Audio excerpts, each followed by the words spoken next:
Mañana, Día del Periodista. Periodista. Y estábamos viendo con la producción, bueno, ¿qué hacemos? Que vamos por acá, por allá, ¿quién invitamos? Entonces había mucha posibilidad de, repetimos, periodista político, entonces nos habla de periodismo y siempre que se grafica un periodista, se grafica mucho con el periodismo político, el análisis. Entonces vamos por otro lado, vamos a buscar gente que estuvo en lugares raros. Me gusta. Gente que estuvo en lugares raros, lo podemos definir así. Y estamos con Ignacio Jutin, que él es, además de periodista, sos licenciado en Relaciones Internacionales, o tenés un trabajo, digamos, un máster en Relaciones Internacionales. Y es una persona que estuvo dándole vueltas al conflicto de Ucrania y Rusia, pero desde antes, digamos. Estuviste en la zona del Donbass, estuviste en toda la zona que después fue disputada por la guerra. O sea, primero al principio, antes de la guerra, y después durante, ¿no? ¿Cómo estás, Ignacio? Buenos días, gracias por venir. ¿Qué tal? Buenos días, muchas gracias por la invitación. Sí, así es, yo estuve medio accidentalmente, terminé cubriendo la guerra en el Donbass, que fue la guerra del este de Ucrania, que empezó en 2014, cuando no mucha gente le prestaba atención a este conflicto. Claro, que empezó como 6 años antes, ¿no? La guerra es del 2020, ¿no? ¿Por ¿O 2022 es? Accidentalmente decís? Porque yo en realidad estaba viviendo en Europa. No asentado en ningún lugar en particular, estuve un tiempo en Albania, un tiempo en Serbia, pero moviéndome, trabajando para un medio, y para ese medio tenía que venderle notas más o menos originales. Y buscando notas originales se me ocurrió ir a visitar esta zona, que de nuevo estaba en guerra desde 2014, había 2 territorios que se habían declarado independientes, pero nadie los reconocía, y dije, vamos a ver cómo se vive en estos países que nadie reconoce, pero que no son países, pero más o menos, en una guerra que está estancada y a la que nadie le presta atención. Así que terminé ahí medio accidentalmente. Claro. Vos ya hacías como laburo de periodista freelance, o sea, digamos, estabas vendiendo notas a distintos medios y dando vueltas por Europa cuando arrancó esa guerra, la del Donbass específicamente. La guerra empieza en 2014, yo me voy para Europa a finales de 2015, principios de 2016. Ajá. Primero arranqué por Albania, Kosovo, después me fui moviendo y terminé en Ucrania hacia 2016-2017. ¿Cómo es ese laburo de periodismo, de periodista freelance, recorriendo lugares que suscitan atención determinada desde otros lugares determinados? Digamos, lo pensaba con una colega en TN que estuvo cubriendo, corresponsal en Italia, entonces estuvo cubriendo 2 semanas todo el tema papa, se hizo especialista en el tema papa, y a las 2 semanas estaba cubriendo que fue Wanda Nara a declarar por Mauro Icardi. Y ella, por supuesto, claro, está pendiente de lo que pasa ahí, pero lo que le puede ofrecer a los medios para los que labura acá. Claro. ¿Cómo funciona ese laburo de freelance? Vos ya terminé yendo al Donbass para buscar algo para ofrecer en ese sentido. Para buscar algo distinto, claro. Es que es muy difícil, sobre todo si laburás para Argentina, porque en Argentina tenemos una agenda bastante endogámica, si se quiere. Claro. Hablamos de lo que pasa en Argentina. Acotada en lo internacional. Salvo que muera Pepe Mujica o algo parecido, algo muy importante. O de los principales de los países más centrales, tipo Francia, Inglaterra, casi España. Que ni siquiera, casi que ni siquiera. Entonces, lo que funciona mucho es la curiosidad. El dato curioso. Claro. No sé, yo me acuerdo, por ejemplo, una vez vendí una nota de por qué los Reyes Magos, los 3 Reyes Magos supuestamente están enterrados en Alemania, en Colonia. ¡Wow! ¿Cómo llegaron ahí? ¿Por qué, no? ¿Es una nota relevante? Sí. No, pero es curioso. Claro. Y seguro que nunca te preguntaste, ¿dónde están enterrados los Reyes Magos? Claro. Bueno, supuestamente están en Colonia y hay una historia detrás de eso. ¡Wow! Esas curiosidades, a ver, son divertidas, son simpáticas, son interesantes, pero al menos para mí no es lo más importante. Me divierte, sí, pero no es lo más importante. Yo creo que hay 2 formas de entender el periodismo internacional. La primera es, si vas a un lugar en donde está pasando algo muy importante por, no sé, 10 días, una semana. Vas a cubrir la guerra en Ucrania, vas a cubrir la guerra en Medio Oriente, vas una semana, agarrás algunas notas medio de color, ves a la familia a la que le mataron un hijo o algo parecido y contás una historia así, que por supuesto es muy humana y muy dura, pero vas y volvés. Y la otra es ir por un tiempo más prolongado e intentar entender el proceso que hay detrás de todo eso. Claro. Y eso obviamente no se puede hacer en una semana, ir y volver. Demora su tiempo. Y eso es lo que a mí me pasó con Ucrania. Yo fui con la idea de quedarme unos días, de contar estas historias humanas, y después me di cuenta que detrás de eso había un proceso muy complejo que estuve varios años intentando estudiar, intentando entender, y no es lo mismo esas dos cosas. Y no, supongo que también porque no es lo mismo, o sea, entrarle a alguien a través de un interrogatorio de hacerle preguntas que puede responder o no, que empezar a construir un vínculo, ¿no? Hay como algo ya distinto, donde tenés que empezar a hablar con fuentes y a tratar de moverte en otro clima, supongo. Sí, claro. Hay una periodista polaca que a mí me gusta muchísimo, se las recomiendo, no sé si es muy conocida acá, que se llama Margot Rechmer. Margot Rechmer escribió 2 libros sobre las consecuencias del comunismo en Rumania y en Albania. Y el libro de Albania es espectacular porque cuentan mujeres cómo fueron violadas durante la represión comunista en Albania. El tiempo que les llevó a una periodista polaca entrar a pueblos muy, muy chiquititos, a hablar con mujeres mayores que les contaran esas cosas, por supuesto, es muchísimo tiempo, es muchísimo esfuerzo, es crear un vínculo que no se crea en una semana. Claro. Eso, entender esos procesos, crear estos vínculos humanos, es una tarea muy, muy compleja. En Albania es que están las mujeres que se como transicionan de alguna manera a hombres para poder tener los derechos de los hombres. ¿Es en Albania? Hay unos grupos... En Albania seguro que no. ¿No? No. Pero, a ver, no conozco el caso. Ahí lo busco. Vos estuviste viviendo entonces en toda esa zona, digamos, ¿no? Que es además muy alejada. Nosotros, de todo tipo, o sea, no solo culturalmente, sino que además a nivel idioma hay una barrera. ¿No? ¿Cómo te comunicabas? No es el Europa mainstream. Claro, claro, porque además tampoco es que hablan inglés todos ni nada por el estilo. ¿Cómo te comunicabas? ¿Cómo era, cómo era encarar decir como voy a hacer una nota? Por ahí contarnos un poco ese proceso. Ahora estoy viviendo en Georgia, en Tbilisi. De hecho, estoy acá de visita por unos días. ¿Cómo es el idioma? Yo en general me manejo en inglés o en ruso, dependiendo de la zona. ¿Manejás el ruso? Mi ruso es un poco limitado, pero puedo manejarme. Ok. He contratado traductores o he conseguido algún amigo que me haga de traductor. En general me muevo en inglés y en algunas zonas me he movido con castellano también. He encontrado mucha gente que habla castellano en países raros y gracias, por ejemplo, a Cris Morena. Por ejemplo. Claro. He encontrado chicas de 15, 16 años que te hablan de series de Cris Morena de hace 25, 30 años. Decís, ¿cómo te llegó esto? Llegó. En Kazajistán me encontré... Ni Messi ni Maradona abrió puertas Cris Morena. No. En Kazajistán me encontré chicas fanáticas de Rebelde Way. Decís, pero eso fue hace 30 años. No, igual lo siguen mirando. ¿Tuviste alguna vez una situación así de peligro, de que tuviste miedo?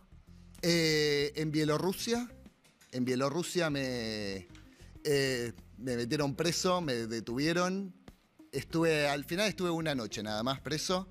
Y me hicieron pagar una multa. No fue tan terrible, pero en ese momento fue feo. Te pegaste un cagazo, claro. Sí, porque aparte Bielorrusia es un país hiper represivo, tiene una dictadura muy fuerte. Sí. Es el país por lejos más represivo de Europa. ¿Y por qué te metieron en cana, digamos, esa noche? Porque decían ellos que estaban en una zona donde yo no podía estar. Cosa que no me consta, no lo sé. Pero es una dictadura, digamos. Sí, me acusaron de espía y de querer cruzar ilegalmente a Polonia. Vos también sos muy curioso y te metes en cualquier lugar. Es que sí, para eso estábamos. Son países, bueno, en Rusia también pasa, en Ucrania con la guerra animal, pero son países como muy perseguidos en términos de esto del espionaje, de todo eso, ¿no? Sí, absolutamente. De hecho, contaba antes que estoy viviendo en Georgia y en Georgia varias veces me agarró la policía. En general la excusa es que te revisan a ver si tenés droga. Pero en la práctica es revisarte para revisarte. Eso me pasó varias veces. Perdón. Sí, no. ¿Y cómo es? Vos decías que fuiste en 2015. ¿Cuál fue el destino original? ¿Albania? Albania, sí. ¿Cómo y por qué? Porque uno piensa, bueno, me voy a Europa. Claro. Creo que Sí. en el imaginario casi nadie tiene Albania primero en la lista, a menos que aparezca una oportunidad de un vuelo o algo por el estilo, o un primo allá, digamos. ¿Qué te arrastró allá primero? Yo ya había estado en 2013 en esa zona, había visitado toda la vieja Yugoslavia. Yo en realidad originalmente quería ir a Kosovo, porque yo me acordaba de la guerra en Kosovo, que fue en 98-99, la primera guerra que yo recuerdo, y para mí era muy importante ir ahí, a ver qué había pasado con esa guerra. ¿Y por qué? No sé si están al tanto. Kosovo es un territorio que se declara independiente y Argentina no reconoce.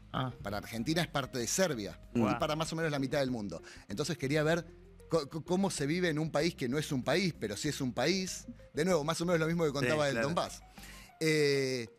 Y de Kosovo después me fui a Albania y volví al año siguiente. Estuve viviendo un tiempo en Albania, después seguí viaje. Pero lo que me interesaba de Albania, no sé si están al tanto, Albania fue el régimen comunista más cerrado de la historia. Wow. Fue el primer estado ateo del mundo. Tuvo ¿Más cerrado en qué sentido? ¿Más que Corea del Norte? mucho más que Corea del Norte, absolutamente. Claro. En plena época de Guerra Fría, con la Unión Soviética de un lado y Estados Unidos del otro, Albania era enemigo de todos, de absolutamente todos. Y lo que hicieron fue, como eran enemigos de todos y querían... ¿Y de los rusos también? O sea, Sí, absolutamente. Era como otro comunismo, claro. Sí, y como decían, somos muy, muy comunistas, mucho más comunistas que todos los demás, nos van a atacar, nos van a invadir porque nos envidian. Entonces lo que hicieron, no, para que se pone más divertido, lo que hicieron fue, en un país con más o menos 3 millones de habitantes, construyeron búnkeres. Búnkeres para más o menos los 3 Para la millones de envidia, contra la habitantes. envidia.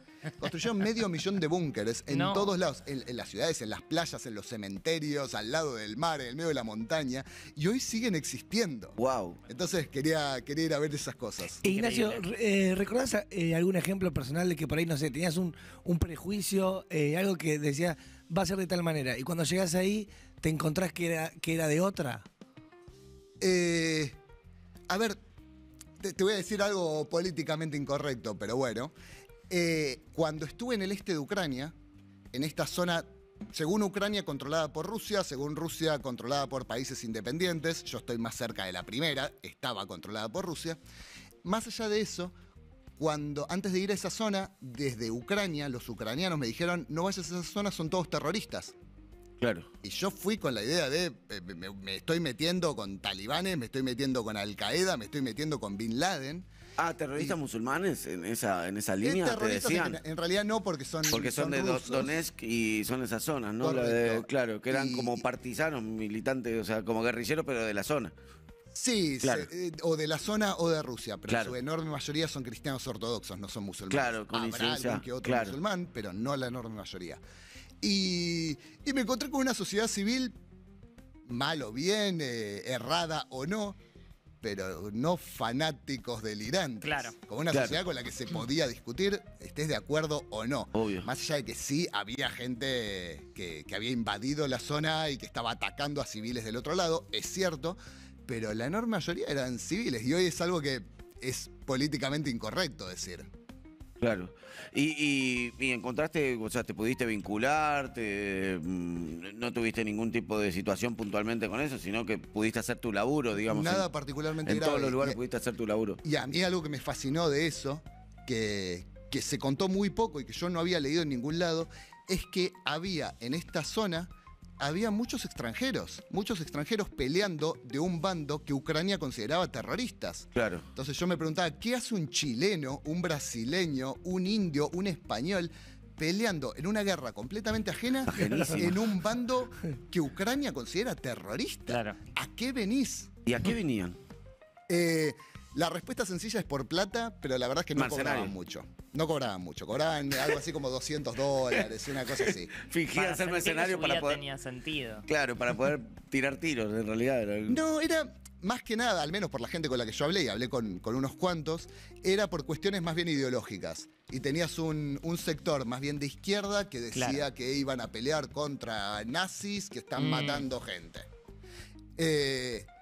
Que no es cierto, pero no importa, vale la pena aclararlo. Y un lado más de derecha que tenía una visión más parecida a la Extremista, de... digamos, de un lado o del otro, extremista. Absolutamente, absolutamente. Un bando más de derecha, si se quiere, parecido a lo de Víctor Orbán en Hungría, Sí. que está en contra de la Unión Europea o en contra de la OTAN a favor de, llamémosle, la autonomía. Sí. Claro. Esto que nos quieren imponer, los woke y demás. Sí. Tenían esa idea. La OTAN y la Unión Europea están avanzando sobre Ucrania y nosotros tenemos que pararlo. ¿Cómo convivían esta extrema izquierda y esta extrema derecha? No convivían, tenían un enemigo Claro. en común. Claro. Perfecto. Después apareció Rusia y borró esas diferencias. Claro. Ahora estás en Georgia Ahora estoy en viviendo, Georgia, que sí. en Mi papá Georgia está obsesionado con que digamos que uno de los directores más importantes del mundo, Robert Sturúa, es de Georgia. Lo que tengo que decir porque lo dijo 10 veces en el chat. Así que gracias, papá. No tengo idea de qué me estás hablando. Robert Sturúa es de verdad muy buen director de teatro. Ah, Vino acá a teatro. hacer muchas veces obras en el San Martín. Mirá. Pero bueno, Claro, sentí la porque necesidad de Georgia pertenecía a la decirlo. Unión Soviética, generalmente, seguramente tenga bueno, Stalin era de Georgia, de hecho. Correcto, de Gori. Vos estás viendo, en este momento Georgia tiene un proceso de Ahí está, es el buscar una subcapo. independencia una independencia de lo ruso, ¿no? Digamos, hay como una especie de... hubo protestas el año pasado en contra del gobierno y siguen las protestas. Todas las noches. Todas las noches. Todas las noches. Absolutamente todas las noches. Perdió un poco de violencia, perdió un poco de efusividad, pero... Sí, hablábamos, era el que nos tiraban canitas, o sea, que tenía como un... Correcto. ¿Se acuerdan el año pasado que decíamos el otro día? Sí, entre noviembre y diciembre fueron bastante violentas, fueron duramente reprimidas. Y después en los últimos meses ha pasado la represión de más física a más administrativa. ¿Qué es eso? Eso significa que pusieron cámaras por todos lados con reconocimiento facial y ahora cualquier persona que vaya a las protestas le mandan una multa. Ajá. Muy cara. A extranjeros que han ido a las protestas los expulsan del país. Y como no hubo ningún cambio político, no cambió nada en ningún lado. Claro. La gente va cada vez menos. ¿Para qué voy a ir si no cambia nada y encima me ponen una multa carísima? Eso, se quejan de un poco lo que quieren es independencia de Rusia, se quejan del presidente que es, digamos, prorruso, podríamos decirlo así. Es un poquito más complejo que eso. En octubre pasado hubo elecciones, según la oposición y según la Unión Europea, fueron fraudulentas, se robaron, digamos, más o menos un 10%, según la oposición y según la Unión Europea. Sí. El gobierno dice que no, que fueron elecciones justas. Hoy el Parlamento funciona sin oposición, solamente hay gobierno. Y en el medio, como la Unión Europea no reconoce las elecciones, lo que hizo el gobierno fue postergar, por no decir suspender, por no decir cancelar, todas las negociaciones para incorporarse a la Unión Europea. Claro, claro. Así que no me reconoces, bueno, hasta luego, hasta nunca Unión Europea. Por eso, es un proceso medio parecido al que vivió Ucrania previo a la guerra, podríamos decir, ¿no? Sí, es un poco comparable. La diferencia es que Ucrania se acercó mucho a Rusia y lo de Georgia es más ambivalente. Ok. Para mí el caso comparable no es, no sé, un país muy prorruso como es Bielorrusia, que es un país que promueve el idioma ruso, promueve acercarse a las organizaciones de las que comanda Rusia. Para mí el caso más comparable es Hungría, la Hungría de Víctor Orbán, que se acerca un poco a Rusia, no porque le guste Rusia, no porque necesariamente le guste Putin, sino porque no los cuestiona. Cualquier cosa que haga el primer ministro húngaro, la Unión Europea lo puede cuestionar, pero nadie más lo cuestiona. Pero Rusia no lo cuestiona. Claro. Entonces se acerca por una conveniencia económica, por una conveniencia política y no porque le guste particularmente a Rusia. Y eso es lo que está pasando hoy en Georgia. Se acercan porque les sirve económicamente, les sirve políticamente, no porque estén necesariamente a favor de Rusia. Y creo que no es lo mismo. ¿Estás sintiendo, ya por último, pero estás sintiendo que hay un recrudecimiento bélico en Europa, que existe la posibilidad latente real de que haya un conflicto bélico entre Rusia y las potencias o que haya mini conflictos por países? Mini conflictos, sí, Seguro. absolutamente. Lo que ha aumentado el presupuesto militar de los distintos países de Europa, empezando por los del este, Polonia, lo que ha incrementado su presupuesto militar no tiene nombre, es increíble. Pero mismo el Reino Unido, países más de Europa Occidental, yo no creo que pueda llegar a haber una guerra a gran escala entre Rusia y Francia, la OTAN. por decir algo, claro. Bueno, si decís Francia, decís la OTAN. Claro. O Sí, todos sí, los sí, la miembros. OTAN. Pero, porque eso no pasó en la Guerra Fría. Y si no pasó en la Guerra Fría, no va a pasar tampoco ahora. Quiero creer. Quiero creer. Lo mismo decía en la Primera Guerra, sí. Pero creo que todos estos pequeños conflictos que están latentes, lo que en una época llamábamos conflictos congelados, todo el tiempo a punto de estallar, pero que no estallan, Claro. me parece que eso puede reactivarse. Así como se reactivó Ucrania, que estaba bastante paralizado en su momento. Claro. Hoy por hoy hay un montón de conflictos latentes en Europa, no estoy hablando de África o de zonas que quizás le prestamos menos atención. En Moldavia, en Georgia, en los Balcanes, hay un montón de estos conflictos latentes que pueden estallar en cualquier momento y creo que hay que prestarle mucha atención a eso. Ignacio, ¿dónde te puede encontrar la gente si te quiere seguir en redes sociales? Y ¿dónde estás trabajando en este momento publicando? Estoy en redes sociales, me encuentran en básicamente todas, salvo TikTok, pero en casi todas me encuentran Ignacio Utín. ¿Utín se pronuncia con, o sea, Utín? Ahí Utín. está. Le dije Hutin, pero es H-U-T-I-N. A mí me la enseñaron como Sí, sí. muda. Utín. No sé cómo era originalmente. Perfecto. No, está bien. Pero a mí me la enseñaron como muda. Perfecto. Y hoy mi principal trabajo es con una ONG que se dedica a democracia y derechos humanos que se llama CADAL. Les invito a googlearla, estamos haciendo unos cuantos proyectos interesantes. Ignacio, artistas callejeros, ¿viste en esos países? Sí, en todos lados, sí, absolutamente. ¿Y qué hacen? Yo no he visto mucho nada parecido al trap y cosas así.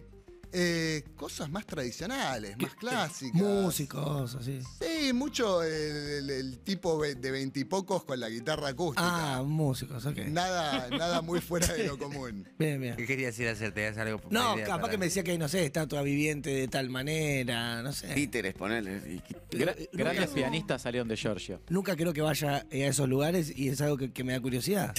Creo que, a ver, algo raro que Sí. vi en unos cuantos de estos países, quizás lo vieron en Europa porque está también medio de moda. Estas bicicletas que están como partidas y te pagan una determinada cantidad de plata si vos podés subirte esa bicicleta y avanzar, no sé, 10 metros. Y es muy difícil avanzar. No tengo idea cómo se hace. El tipo te demuestra que él puede, pero la bicicleta está partida. Ah, es como algo, sí, magia. Sí, no sé. Una cómo lo ilusión. hace. O un juego, No tengo claro, idea un juego cómo tipo lo de hace. feria. Me gusta. Y siempre hay alguno que paga. porque Hay que dice, traerlo "No, lleva acá, la eso". diferencia. Hay que traerlo acá. Ya Hay que tenés Seguro un- que va a llegar, ¿eh? Seguro. Tenés un negocio ahí. Hay que traerlo acá. Gracias, Ignacio. Ignacio Un Utín placer. es autor de 2 libros también, ¿no? De este tema de Ucrania y del Donbass. No tengo los nombres acá, pero ¿cómo es que se llaman? Si lo quieren encontrar. Ucrania, Donbass, una renovada guerra fría que se publicó acá y en España. Y Ucrania, crónica desde el frente, publicado por Leamos, por Infobae. Gracias, Ignacio. Ignacio Utín Muchas pasó. gracias. Muchísimas gracias. Un poco con la idea de llamar a un periodista Feliz que día. sea un poco distinto y feliz Algo día mañana. diferente. Sí.